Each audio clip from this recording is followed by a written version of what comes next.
Saudara, harga minyak goreng curah di kota Banda Aceh belum stabil. Pasalnya, pedagang masih menjual minyak goreng curah seharga Rp18.500 per kilogram.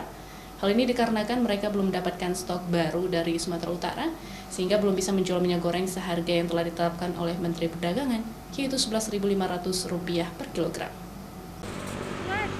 Pemerintah pusat melalui Kementerian Perdagangan resmi memberlakukan aturan harga eceran tertinggi bagi minyak goreng curah hari ini.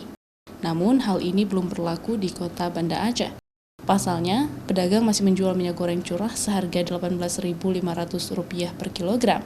Hal ini dikarenakan pedagang belum mendapatkan stok baru dari Sumatera Utara, sehingga masih menjual stok lama yang tersedia di toko mereka. Sementara itu, karena hari ini libur, sehingga pengiriman stok minyak goreng diperkirakan akan sampai pada Jumat mendatang. Namun, pedagang belum bisa memastikan kisaran harga eceran tertinggi yang akan dijual kepada masyarakat seperti yang telah ditetapkan oleh pemerintah pusat, yaitu seharga Rp11.500 per kilogram, karena tergantung harga pasar yang ditentukan oleh produsen di Sumatera Utara. Nunggu kita hari Jumat nanti, kalau ada di Medan. Kalau ada. Berapa dia buka harga kita belum tahu.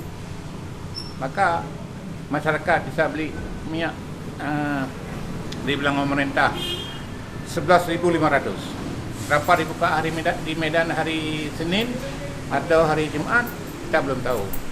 Sementara itu, stok minyak goreng curah makin lama makin menipis karena pedagang gorengan mulai memburu minyak untuk kebutuhan mereka selama jualan. Mereka berharap harga minyak goreng curah maupun kemasan kembali stabil, mengingat perekonomian masyarakat menengah ke bawah belum pulih total akibat pandemi COVID-19. Maka dari itu, Menteri Perdagangan meminta produsen percepat penyaluran minyak goreng dan memastikan tidak terjadi kelangkaan stok di pasar. Nova Misdayanti, Kompas TV, Banda Aceh.